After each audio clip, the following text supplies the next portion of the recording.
From Yep, I just hit live. I'm waiting for it to quit spinning. Okay. Okay, it is 3:30 on the 13th of November. I call this Committee on City Operations to order. Let the record reflect that all members are present. First order of business is a motion to approve our minutes from October 30th. I am going to move the minutes with a slight amendment.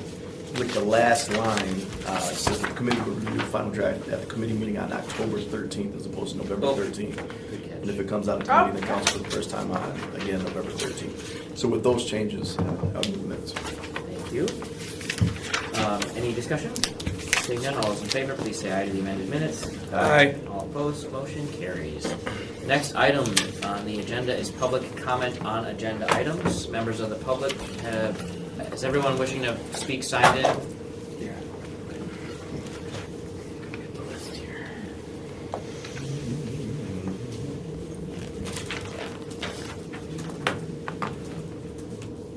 Be given 3 minutes to speak. And if any, so the first person is Chuck Abraham. So you're welcome to join us at the table, Mr. Abraham, if you want. Hey, my name is Chuck Abraham, and I have some properties in the Lansing in the downtown zone A and I believe zone C. And there's an increase in the assessments, and I appreciate what Kathy's doing, and I'm not trying to, I know there's increases that probably need to be done, but I was hoping there was more proportionate increases across the board because each different type of property versus lots or buildings and structures all have different increases, and some are, which that were taken down from this meeting from a couple weeks ago, which is really somewhat of a benefit, but they're quite a bit higher, and I'm just, with my mindset was why wouldn't either, it's kind of inequitable assessments, is that why wouldn't they be proportionate across the board or based on assessed value? And I know it was before Kathy's time, it was probably done, and they had certain, based on certain properties, but it's not equitable across the board. Yeah, no, this is it. This is the public meeting. Yeah, go ahead. Come on in. There's agendas down there at the end of the table. Yep. So I'm not opposed to being increased, I just would like to see it more proportionate. If it was based on assessed value, then it'd be very difficult to question, nobody could argue it. So, and then the other thing is, I think in the long run, and that's more for Kathy and everybody to look at, but expanding those zones, because west of Capitol or even part of Capitol is not included, and I think a lot more properties benefit from the Lansing Inc. But what they do is fantastic. I'll never question what they're doing is great. It's just the way these assessments are, there's quite a bit of difference. I mean, there's different rates on each thing, and these increases, some are 5%, and other ones are 45% increases, some are 50%, and some are 73%, 19%, 18%. So it just seems it's not a proportionate increase, even though it was taken down to be more reasonable for sure. That's my take on it. Thank you. Yep. Are you planning to speak again? I hope not, but Okay. I am Laura from she Capital is. Hippie. Oh. She is the community funding application. Got it. Okay, I just want to make sure you got a chance to sign in if you were. Thank you, Mr. Abraham. Mr. Hobbs, we actually, because you're doing an appeal, we'll give you a bit more time when your item's on the agenda. So Okay. we'll treat you as part of the agenda versus. I'm actually Tim Knowlton, I'm representing Oh, Mr. Hobbs. okay, yeah, that works for us as well. Just you're not necessarily presenting Can public I ask you comment. one question? Yes.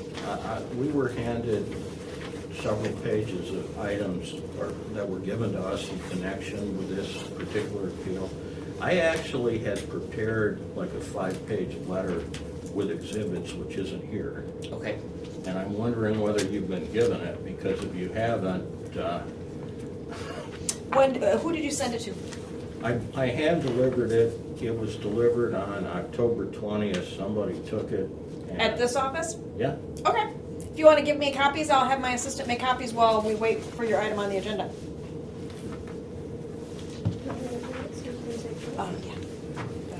actually think it would be fairer, since no one's read it yet, to grant a 2-week adjournment. So the next public comment is Jason Kilday. Hey, Jason. Also 3 minutes. Thank you, everyone. Similar to Mr. Abraham's comments, we too do fully support the PSD and everything Kathleen and her team does. Many properties within the PSD and couple in different zones. I think more of the equality of the assessments that we're looking for is just a better understanding. We understand that, the downtown Lansing holds board meetings. We never knew about this until, I think, assessment notifications came out, or the assessment increases, I should say, notifications came out. They were dated October 17th. We got a majority of ours October 30th, with maybe a couple coming in a day or two before that. Obviously, that's a mail issue. I'm not here to blame anybody on how the mail delivers and gets there. But then there was a public hearing that night at City Council that I got up and spoke at. But even after going to the board meeting for Downtown Lansing Inc. Last Thursday, it was very clear to me that the board doesn't even fully understand this increase and what's going on with it. And now it sounds like, thankfully, we're backtracking on it and maybe lowering the assessment or lowering the increase and how they're going to pursue that. But I still don't know if there's a great clarity on the services that come to that. What, as I pointed out that day, do we need to look at, are we duplicating services? Meaning, as a property owner, am I shoveling the sidewalks that Kathleen's people are supposed to be shoveling? There's a lot of things that we just don't understand and don't follow this. And I really do feel like this is being pushed through to try to hit a tax date of December when the winter tax bill comes out. And I think what I'm requesting of this body of government and then council tonight is to table this vote for 30 days so we can all get together in a room, talk about what's reasonable, make sure it meets the needs, and then obviously however it can be billed from there. I realize we might miss a tax roll date for that, but getting this right versus right now the $40,000 to $50,000 we're seeing an increase across 20 properties needs to happen. This has not been very clearly communicated to those that it's truly going to impact, and it's going to have adverse effects if we don't really understand what's going on with it. So my request is an objection by the Gillespie Group and our related entities and properties, and to table this going to council tonight for vote until we can have better clarity on the issue. Thank you. Michael Lynn.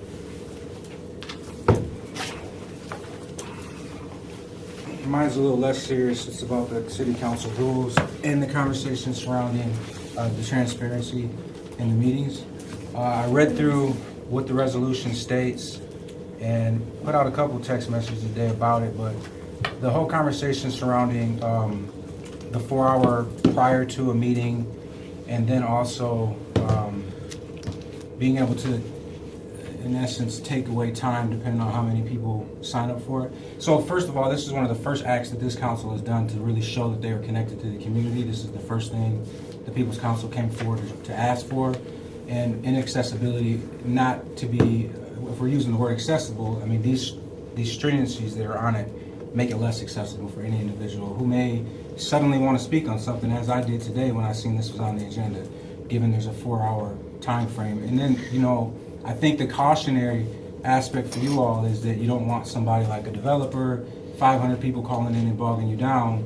And as I had spoken to one of the council members earlier about this, and they were saying this is kind of a learn as we go type of thing, and I understand that, but let's be less stringent as we learn. So start off liberal and then get more stringent as these issues arise, rather than start off as far as we can go. Because we know that once it's codified and it's in, it's a lot harder to walk it back. So again, with one of the first things you all did to show that you want to be transparent and accessible, let's try not to be oppressive with that same gesture. And I think that East Lansing has given a proven method of doing this. I also heard that you all have reached outside of the city to find out how people are doing this. East Lansing City Council attendance is overwhelming compared to Lansing's. I mean, people show up there. People show up there to speak. And every time I've ever been there, there's maybe been 2 or 3 people that show up to speak through Zoom. So they have a process out there that I think is working for them. Obviously, with our regional partners, we can obviously reach out to them and find out what's worked for them, if they've had any trepidation, if that became reality, or if they were going way too far in one direction of concern in oppressing the people that are just average citizens. So I know this has to go through stages. I thought we'd get to it before it got to a point where it's for a vote to bring an amendment to that, or at least discussion. If you had the table to have more discussion about that, Don't let the first act that seems like we're trying to work together be oppressive, in my opinion. And of course, I'm here speaking for on behalf of many others who brought this forward to you also. Thank you. Thank you. Okay, I think that's it for public comment. Did I miss anyone besides the team over here? Okay. First item, we're gonna skip B while we wait for the copies to get made. We'll go to C real quick, and then, if that's all right. Claim Could 1991. I ask you a question? Would you like to start with B, or would you like us to wait till Oh, the... No, I'm saying, would you like us to, we could do your item, or we're gonna move on to the next one while we wait for the copies to be made. But we have There's an another agenda item. to Go stick to. ahead, go ahead, Yeah. there's another item. Thank you. Item C, claim appeal number 1991 for Sandra Bingley for 1135 in brush tree limb debris fees. Reached out to you several times by our office. That's not her. No. Okay, she walked in late. Would the department like to address the appeal? The 1839. 1839 Bradley? Yep. Yeah. Well, 1835 Bradley, 30, it's 39. 1839 Bradley. Okay. Bradley Avenue. Violation was written on March 25th, 2023. The officer went back on May 3rd, 2023. It was submitted to our contractor on May 3rd, 2023. That contractor cleaned up the items on June 1st, 2023, which was brush and limbs in the back of the dwelling. The same items are on the pictures on all three occasions. Yep. Questions, comments? Nope, this did go through the CRC. Legal, anyone from claims review? Yep. Anything for- I don't have anything.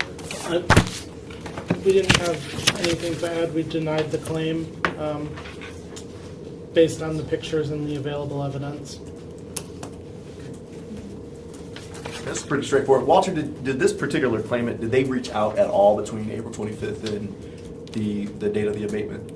I am not sure of that question. Okay. I just think there would have been an opportunity had they, I'm assuming they Right. didn't. Typically that's in the officer's notes, but Right. there might have been an opportunity to educate in terms of Yes. what legal composting looks like on site. Right. But with that said, I would move for denial in full, based on evidence, based on pictures, et cetera. Proper motion before us. Any further discussion? Seeing none, all in favor say aye. Aye. All opposed, motion carries.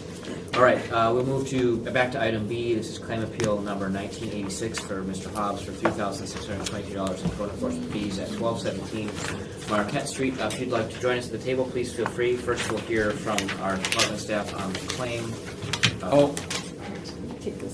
Okay, 1217 Marquette. The violation was written on March 6, 2023. Our officer went back to recheck it on March the 14th, 2023. He noted the items were still there, as the pictures also would show. He submitted to our contractor on March the 14th, 2023. Our contractor did the cleanup on March 29th, 2023. They also took pictures and showed items that they cleaned up. At claims review. Yeah, Did you have anything on this one? I'm looking at my notes and nothing really to add that was out of the ordinary. All right, please join us.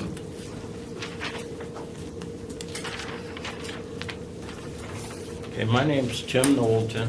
I'm a licensed attorney in Michigan, although I'm actually more or less retired. The only cases I've done for 4 or 5 years now have been pro bono cases for people that I know or friends of friends. I did this for Mr. Hobbs because he has done my lawn care and snow removal for a number of years now.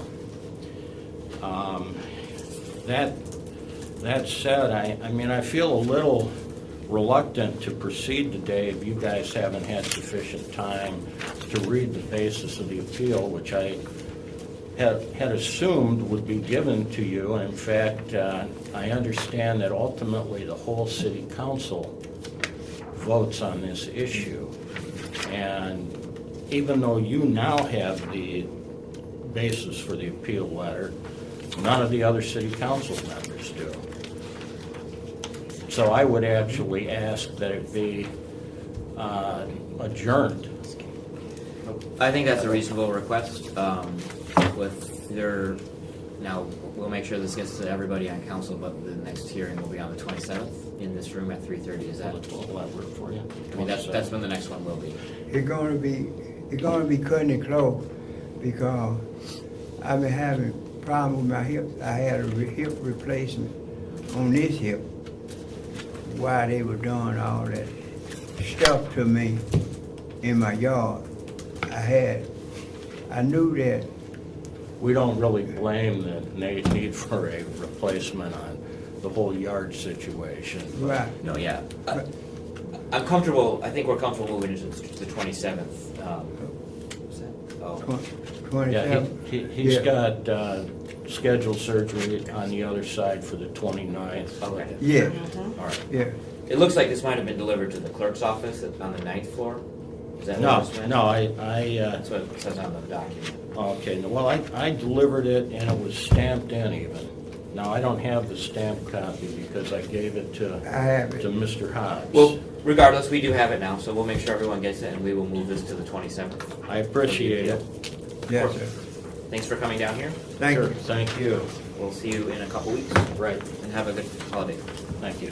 You also. I hope you heal well. Thank you. Well, he's definitely doing better on the one side. You should have seen him out there. He was trying to do his lawn work while his hip was in bad shape. Be well. You make sure everything's here. Yeah, thank you. You won't be here, but normally we wait on the claim to be able to run this through. I don't think that's, Because then you're like, well, maybe need December.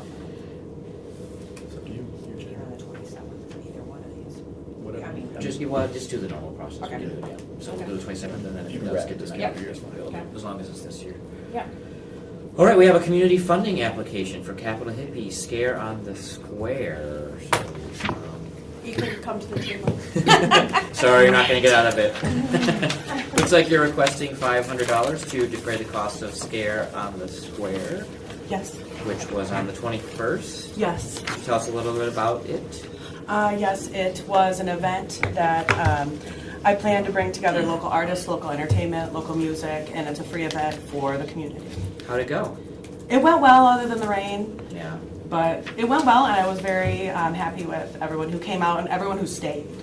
And this is to defray the fees for road closure and porta potty rental? Yep. Okay. Anyone have a problem with that? No, I think my only question is just checking boxes. Well, the timing, obviously, so I would assume that you have to pay retroactively. But the issue is, or maybe you pay me, we're looking at reimbursement, I don't know. Is there a nonprofit that was behind this school? Do we typically give community funding to for-profit groups? I'm just a local business. I don't know. No, I know. answers, I'm just but asking the there's no, question. Yeah, like, just on want to my make sure end, we don't do no. anything unprecedented here. That would be a long question. I just don't We've done it recall. for neighborhood groups and things like the East Side Fest Right. and things like that. Those are all They're nonprofit. So I'm just asking, have we, I don't think we have in my time. And if we haven't, is there anything that would preclude us from? I would have to look at I know that there's some guidance that, on community funding. I don't have an answer off the top of my head though, as to that. Yeah. The application doesn't say. The application was, I don't have it in front of me.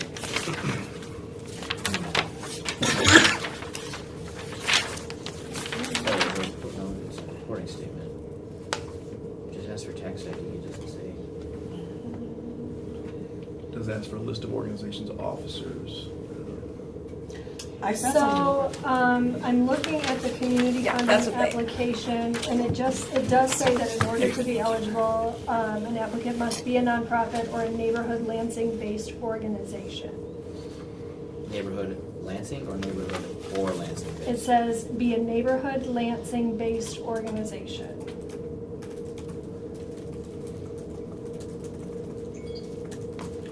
She needs a fiduciary.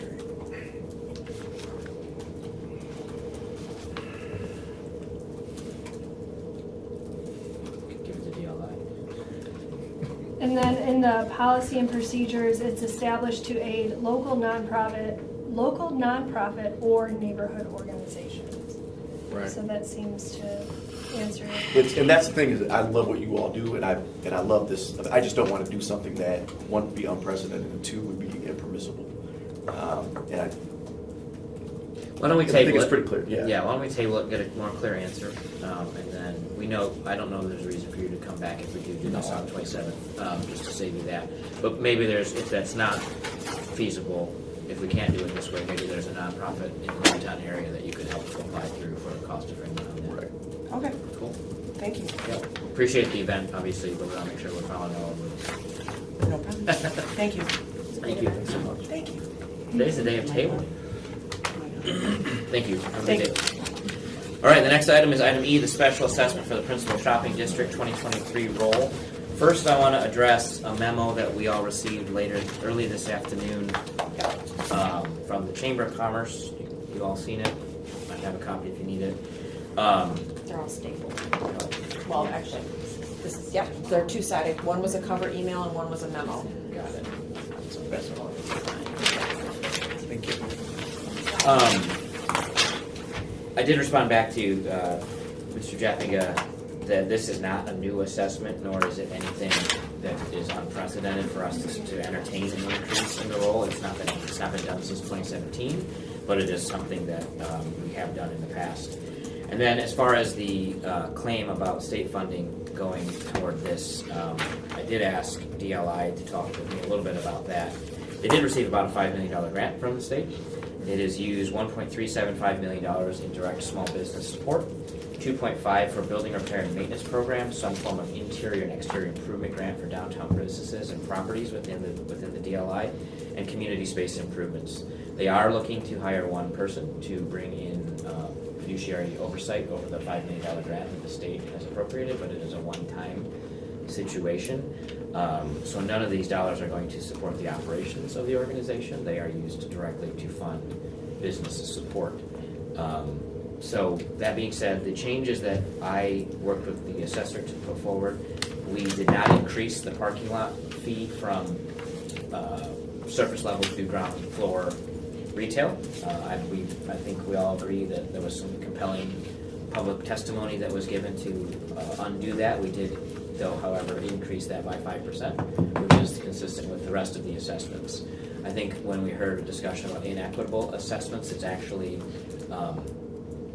what I think is being addressed is the larger increases, and those larger increases come from adjusting the exemptions for existing properties that are receiving a special exemption right now under the old formula. And Sharon can probably speak a little bit more clearly to what those work like, but it was a zones B and C were at 0%, and now they're at 50%, is that correct? Or was it just zone C? No, all the exempt properties enjoyed a 60% reduction in their assessment previously. Now they're getting a 25% reduction.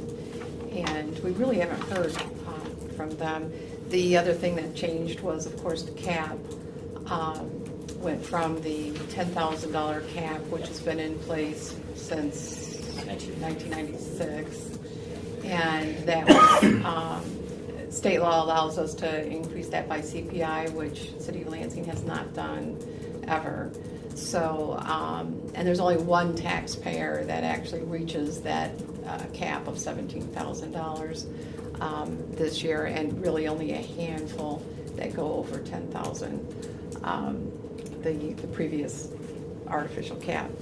And then Zone C did see bigger increases than the 5% than A and B. Can you explain why that was? Well, they have always been assessed at an extremely low rate. Just as a comparison, first floor rates in Zone C, I think, were 1 cent per square foot, where in Zone A, which is the highest, which is core downtown, was at about 14 cents per square foot. So there's a huge, huge disparity. And, you know, as development has gone out, which is great, you know, it was felt that Zone C was starting to feel, you know, enough benefit that they should be paying more proportionately according to that benefit. And one question that was posed by members of this body were whether we had to do a new public hearing, and the answer from law was no, that the changes made to the role were in response to public comment, and a new public hearing was not necessary. I did articulate to DLI and others that it was frustrating that we received this late, and that will happen again while Kathleen's sitting there, so we'll be assured of that. The overall role, though, we did reduce about 15% by making the changes between last 2 weeks ago's role and this year's role. So what's before us is the role, 5% increase, and then a 3% increase for the following 2024, 25, 26, 27, 28 years in the resolution. Is there any discussion about the role?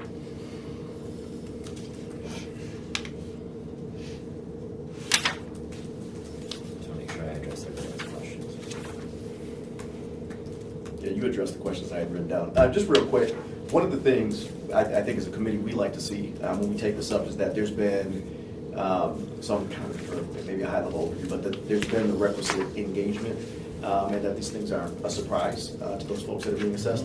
Can you just very quickly, because it almost sounded as if people didn't have an opportunity to weigh in, that they didn't know this was coming down the pipe, that they wanted an additional 30 days. Talk us real quickly about what the process looked like before it got to us. Sure.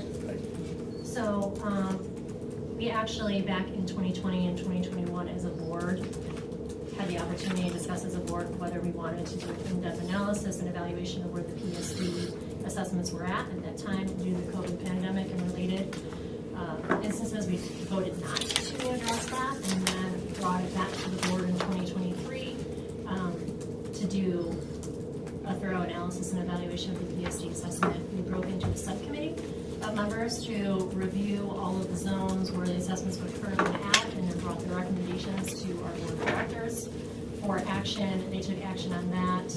Then we actually had a conversation again with the assessor about what the board's recommendation was. Sharon provided feedback that some of those changes probably needed to be reduced, so we reduced those. Took action on that recommendation, and then communicated that back to the city to send out the letters as they typically do to all of the property owners. And then at that point, definitely attended council, came to this committee, talked about it again at our board based on stakeholder feedback, and made further adjustments based on conversation with Sharon, et cetera.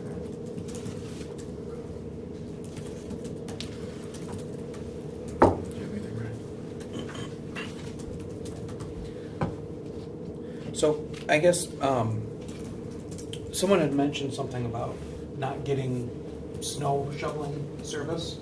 Have you guys, with the services you provide with us, have you missed anyone? I mean, is that happening? Are people not getting the services they're paying for?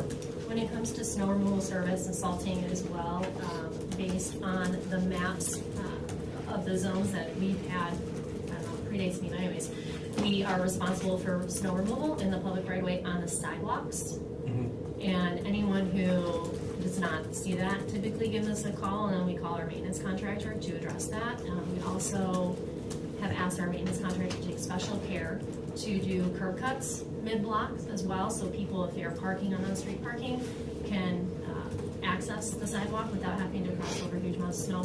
I will say that probably doesn't always happen, but as soon as we are made aware of it, we ask our maintenance contractors to go out there, in a reasonable time, because they are covering the entire district. This in zones A, B, and C?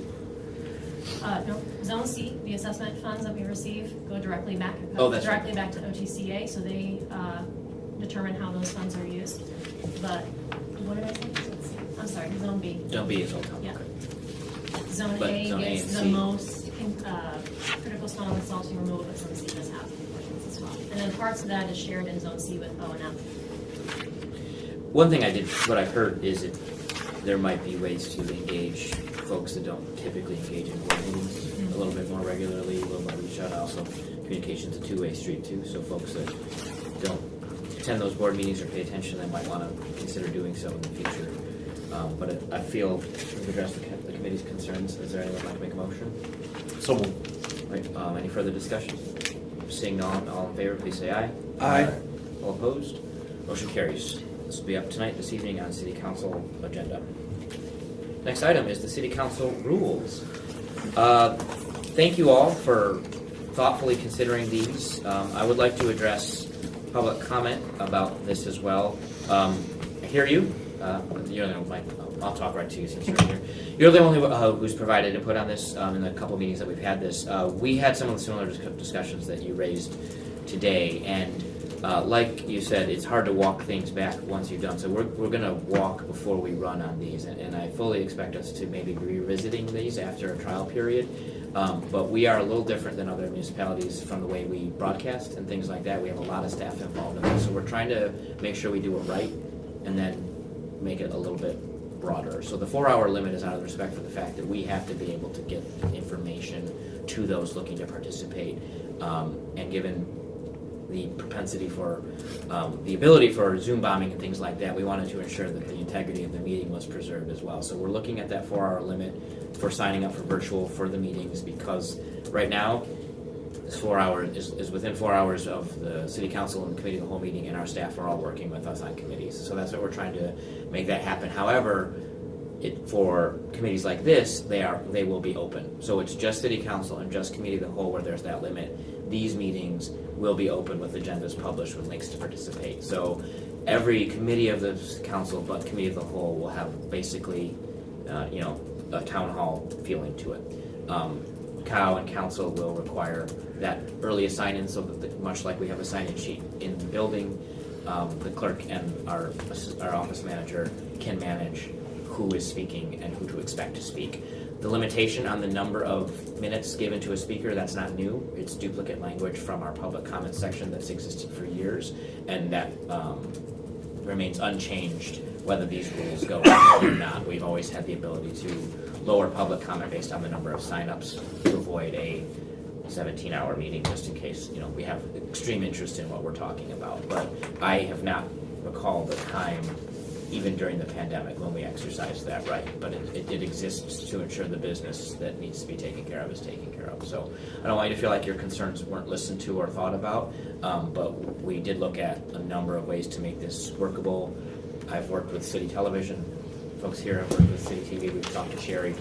And I think what's before us is a pretty good way to bring more members of the public into our meetings, requiring folks to register so that we know who's going to speak there, so that we, when we had a lot of experience during COVID about calling on random phone numbers and making sure that they were signed up to speak, those types of things. This will be a good way to get it going, and I'm in favor of these. I think it's a great move.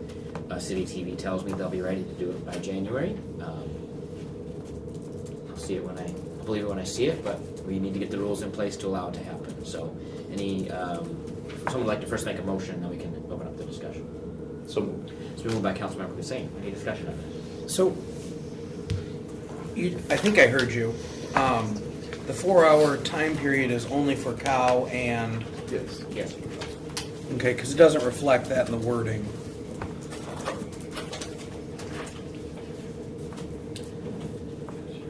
To speak electronic and legislative matters at a regularly scheduled or special meeting of the City Council or Committee of the Whole, a member of the public may send a request to the city clerk. and then it goes down to the third. It's the third paragraph. Yeah. Where it Am makes I the- missing it? Yeah. Okay, I missed that part. No, yeah, it's had a couple iterations. Yeah. The only thing I would say is, and I hit this before, what if we made that 2 hours prior, but we made it specific 2 hours prior to COW? Because COW is typically always going to follow council meeting, or precede a council meeting. So you make the cutoff 2 hours before COW for both meetings. Because I think that was the issue, right, with the 4 hours, but then... Right, not trying to argue. We, as a matter of core practice recently, have always had a COW and council meeting, but we don't always have a COW and council meeting. Sure. So I guess the point would be is, because the concern was the 2 meetings back to back, if we did 2 hours before the meeting, so when we don't have a meeting preceding, if just say we have a COW meeting and no council meeting, then 2 hours would be fine. But if we had the combined meetings 2 hours before both of those meetings, then you wouldn't be registering people during. So city council may not start at 7, it could start at 8 o'clock. Right. Depends how long Cal goes.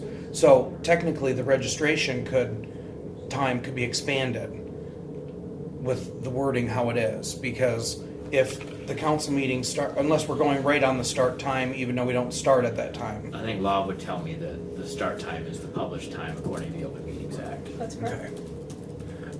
I just think it would be doable at 2 hours if we said 2 hours before the first meeting. No, it'd be 2 hours before the committee of the whole. Correct. Except when there is no committee of the whole, it would be 4 hours before. I mean, you could literally spell that out, and that's what you want to do. Yeah, that's, because we're looking at regularly scheduled meetings too. So Right. these aren't Yeah. ad hoc meetings that are thrown together. It's a 4-hour window to get the registration done and things taken out. I mean, I'm not sure I care that much. I'm thinking of the people that are going to have to operationalize this, and we're leading those people. Yeah, I guess what I'm saying is, if there is a Cal meeting and a city council meeting, the window is not 4 hours before that council meeting and 4 hours before the Cal meeting separately. It's just 2 hours. And what I'm saying too is we're sitting here in a meeting 2 hours before Cal and staff is working. Yes, but this would be city clerk staff that's doing this part, correct? Not for Cal. The clerk determines the form. Sherry's going to handle the Cal stuff. Okay. Yeah. Because the clerk doesn't staff Cal. Copy. Yeah. I think, Councilmember Costa, I don't want to dismiss what you're saying. I think there's an opportunity here to test it out, and this only takes an act of the council to lower it if we find that it's working and can be lowered.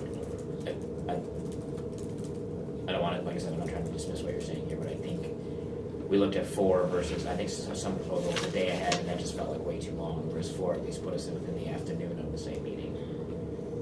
And we did change it from all meetings of council so that the committees like this were open. Sure. To avoid that very situation you're highlighting.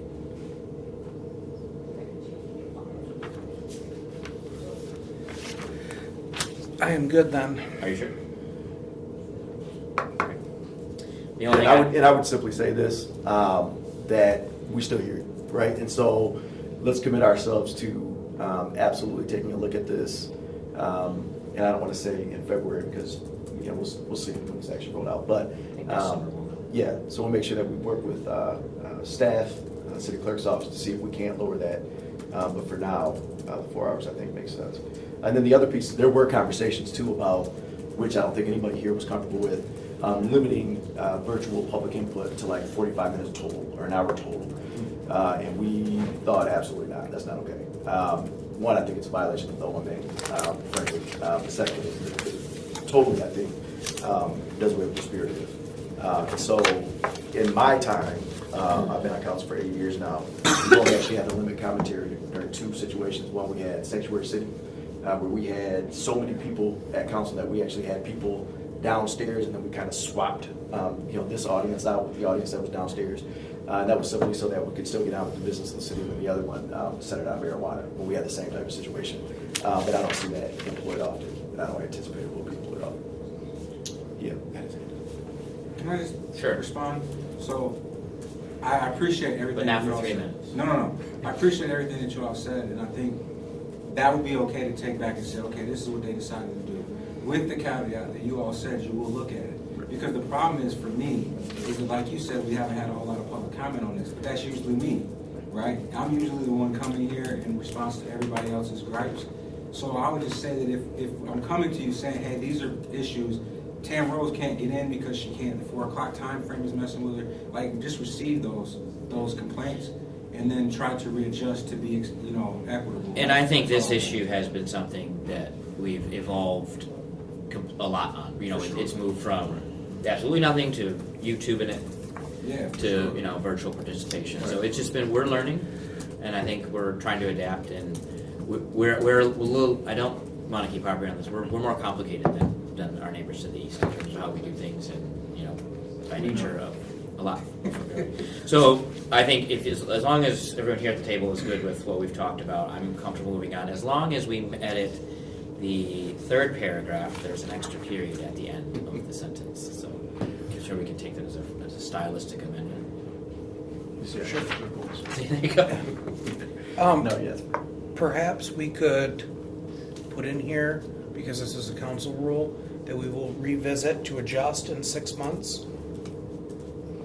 Because I think the concern is we approve this, and then, and as someone that, can we do that in the council rule? Well, these are the, unless you put it up in the whereases, because you're actually adding a rule to the council rules. Right, Yeah. you can make a part of the resolution. At the top, Yeah. because it's I becoming think that's Rule more 48 appropriate. that will Right. exist forever Yeah. until. And I'm also, I mean, I'm not saying we should, I mean, if we want to do it in 4 months, the 4 hours window is really, we're wanting to make sure the clerk's office and Charity's office can handle this. And once we see how it works, there's no reason to say no, to redo it, to look at it again. But, you know, I'd like to get through some time seeing how it works. Right. I mean, you could always insert language that this rule would be periodically reviewed based on updates and advancements in technology, or you can put it here.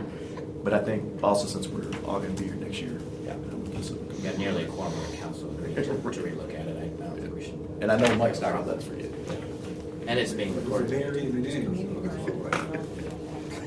Oh, yeah, also, I want to just, for those that might not know, we can't act on this tonight. Right. It's going to come out tonight into council, and then I think we're going to move on in December.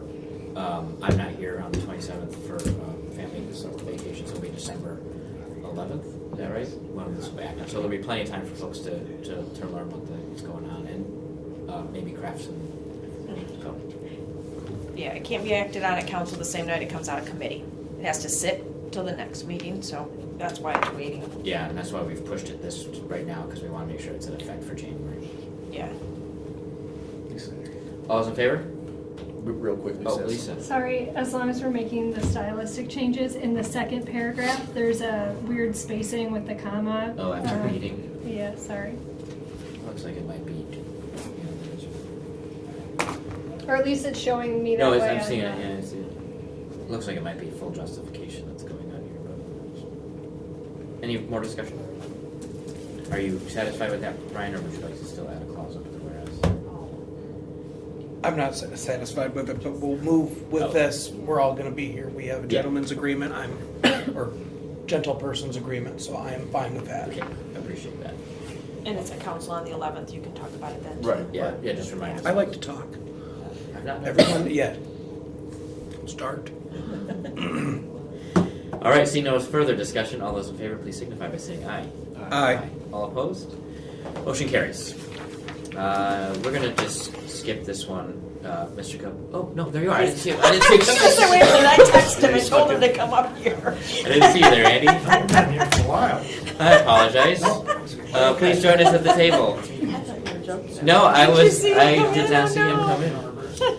So I'll keep one of these for us, and I only have 5 more now. That's right. 3 committee members. And, yeah. Yep, I just doing for the record.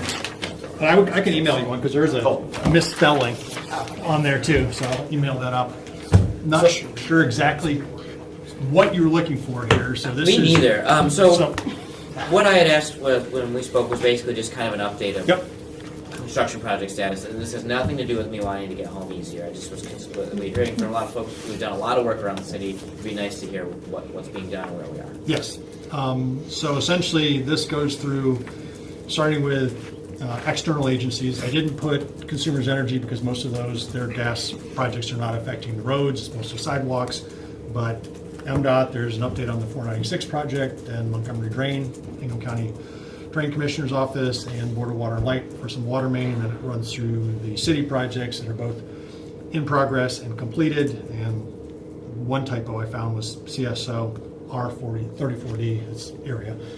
So we have 3 CSO projects going on at the moment, and then the map on the back is just from the city, the website map that shows all of ours, and those are all reflected here. So again, we can provide more detail. This does not have mileage, dollar amounts, And I know funding you're working on that source, too, which we'll probably bring it back. and so yeah, if you want all of that, a lot of these have a variety of funding sources. So there's some CSO money that actually goes toward, roads and sidewalks. And so it's not all just road funding for roads, but we can provide the overall dollar amount and split those up. And same thing with Board of Water and Light, their water main project, replacement project. We are doing some sewer work there, and they're essentially fixing half the road, and it didn't make sense to only do half the road, so we're using some of our road funding for the other half of the road. This also does not include an update on our two kind of demonstration project areas. We have two in kind of third and fourth ward. So the whole area west of Waverly, we had one demonstration area that we've been doing for several years to show increased funding. So we took the Eaton County road millage plus city road millage and some additional funds and showed kind of how that would improve the road conditions over a period of years. And we have the same for the section south of Forest, east of Aurelius. So we have two kind of demonstration areas, and we do an annual kind of update on where that pilot is going, and that's not kind of complete for this year, but we can show how that's going. And it's not really surprising. The more money you have, the better the roads get, but it just shows kind of in practice what that would look like. And I think we're in year 4-ish. I can't remember where we are, and it's kind of over 10 years, and we're, intent is to then show kind of what that trajectory would be if we were able to do that citywide. I thought part of that too was you were going to track things like property values and. We are, and we would look back. Okay. So yeah, I mean, there are some ancillary benefits as well. We could look at values and how those compare with the rest of the city, and whether, crime went down, property values went up, anything else along those lines. Right. But again, if there are other things that you would like to see on an annual update, once things are done, if you look on our website, we will also show from 2022, we have a list of, by street, the length, the type of project, the funding amount. And so that's kind of a year-end summary. Some of these aren't 100% done yet, so we didn't do that for this calendar. In calendar year is easier for us than fiscal year, because fiscal year is right in the middle of the construction season. There's some of these that are, again, going to be a little bit difficult because they're over multiple years, but kind of we'll estimate the best we can on a construction season basis. So again, anything that you as this committee or council would like to see, or members, or you might think the public would like to see, we can make modifications and update. And as we're more sure of our 2024 work, we would provide that as well. We know that for the major streets because those are pretty certain. On the local streets, some of it we wait until we see what the winter brings to us before we finalize our spring list of what has to be done versus what kind of we had planned or is in there kind of our list of candidate streets and fixes. So I come down North Magnolia to Michigan to get here, so if we can get those on the list. In all seriousness, no. I appreciate your crews were out this week to address the curb that was not done properly. Like, it was weird. The neighborhood was very happy. I think it was over like the Custer. Okay. Yeah, we had. Vine. Yep. Yeah, that for whatever reason it ended up like 6 inches lower than the drain. Gotcha. So we appreciate, everybody saw that getting torn up, and we appreciate it. We appreciate the roads that were fixed over on the east side. I'm just wondering, do we have a? I know that Sheldon was supposed to get paid. Didn't Sheldon happen. is, I think, scheduled for the spring now. We have that the contractor lined up, but we're kind of late in the season. And then, do you have any update over on the west side, like Jennison area? I know that there was some discussion about some of those roads needing to be repaved. So we know the CSO area that will start. I think that's kind of in here. The MLK will be in the spring, next year, and yeah. then that is next year. Actually, the west side for the remainder of that CSO project is 2 years, or 2 fiscal years at least. Actually, two construction seasons. But if there are other areas outside of CSO, say Michigan and south, or Ottawa and south, because I know a lot of that area. We didn't put them. This map does not have the boundaries of the CSO area, but we can also provide that as a list, for what. We don't have exact years for the remainder up through 2035. Should be 2035. But we do know which ones will be done, say, for the next 5 years, and then after that, things can switch around a little bit. Well, I can tell you, Frandora Hills is also ecstatic that they got new roads finally. So we appreciate that as well. It's been a long time coming. The other thing I want to ask is about Michigan Avenue. Yes. I know there was a cost differential, so now We're rebidding that. We've changed the scope a little bit and changed the schedule a little bit, hoping that we'll get bids that are back within or close to our estimate. We still think they're going to be higher than what we originally had thought. We're prepared to bring some additional funding to that. We believe that should still start in the spring, as long as, I think that's January. January 4th. Yeah, January, those bids will be opened, and then we'll know, and probably March-ish it would start with utility work, and it will be now 2 construction seasons, and we will be going, basically, originally it was Bingham, so just east of Pennsylvania to Charles. Now we've expanded the limits, Pennsylvania to, well, depends on within or outside the federal project, going to Clipper. yeah. Well, I think that was important to do because it's like a death trap between Charles and Clipper. And it's actually worse from Clipper to the East Lansing city limits, or Lansing, city limits. And there are discussions, and we'll bring this to council for information. It doesn't need to go to council. A jurisdictional transfer that we're looking to swap what kind of created with Capitol Loop and Michigan Avenue, because right now Michigan Avenue on the MDOT side ends at the East Lansing city limits and doesn't connect to anything. And so we're looking to swap the section of Michigan Avenue to Detroit, right in front of Feldman, Bud Counts, where the signal is, to make that indirect left. And then we would get back Capitol Loop down here, so Otto, Allegan, section of MLK, Grand between Otto and Allegan, then out Michigan Avenue out to Cedar Larch area. And so that'd be a swap. And then with that, probably MDOT would pave the section between Clipper and the East Lansing city limits, right in front of Red Cedar, Skyview, where Montgomery Drain work is going on. So that, I don't know a time frame on that, but our intent is 24 and 25 between Penn and Clipper. That would all be redone. Okay. Sorry, one other thing. Change gears just a little bit.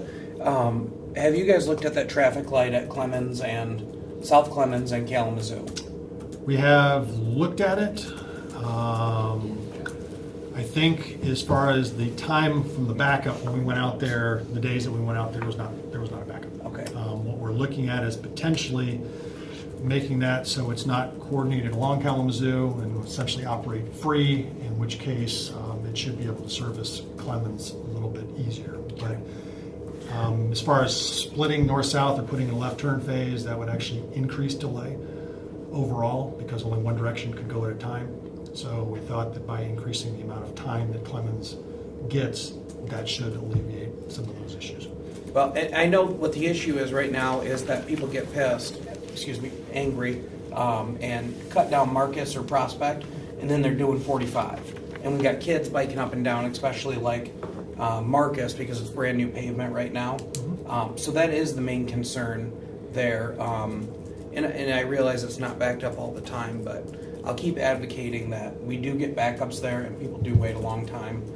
It's a terrible spot, and especially with those side streets, and then people cut across, and so I will continue. Hopefully we can find a solution on that light. And I'm not a traffic expert. I think you are, so that may be the solution. We'll see. We'll do something incrementally, and if it doesn't work, we can keep doing other things. Sure. I got a few too. One, on behalf of Jeremy, and I know it's MDOT, but so if you are eastbound on Edgewood here and you are turning to go northbound on Cedar, you have that horrific light, right, that you And can't MDOT really just see until you made get right underneath. changes there. But Yeah, so, well, we, But as far as the visibility, we just yeah. had an accident, and people have been complaining for years. What do we do to get that changed out, to make it more adequate? I'm always nervous to go northbound at that location, because I literally can't tell if it's red or green until I'm right under it. I'll tell you, the solution is do not put in boulevards that have signals, because it doesn't work. You know, Right. People want boulevards because they're nice and pretty, but you can't do the signals so they work between the two. But why that type of streetlight? Do you know what I'm talking about? They have either It's their the programmable heads or their visors, so it's the same thing Right. coming off the ramps at Pennsylvania. Okay. If you make that turn to go southbound, you can't see that until you're almost under it. Yeah.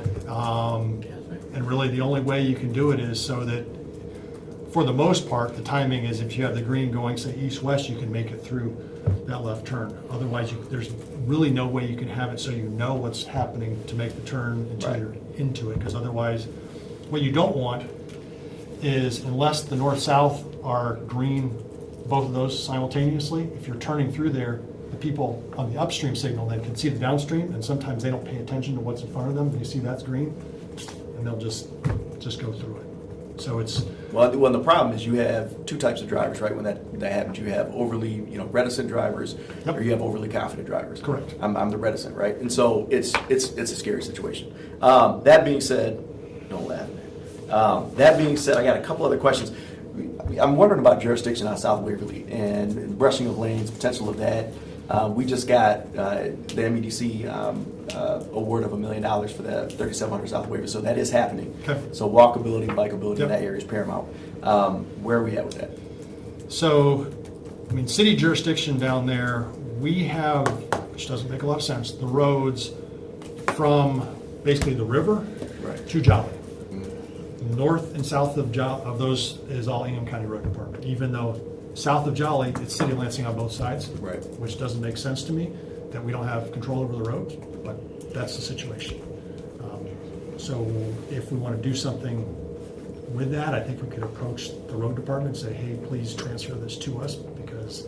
Well, what you had told me over and over again. Oh, you're as far You know as what I'm talking lane about? configuration. That's what I'm lane talking about. configuration, Yes, I'm yes, okay. Lane configuration, what we got from MDOT is, it's a unique situation, and they're not comfortable saying we can change the configuration until that federal project is closed out.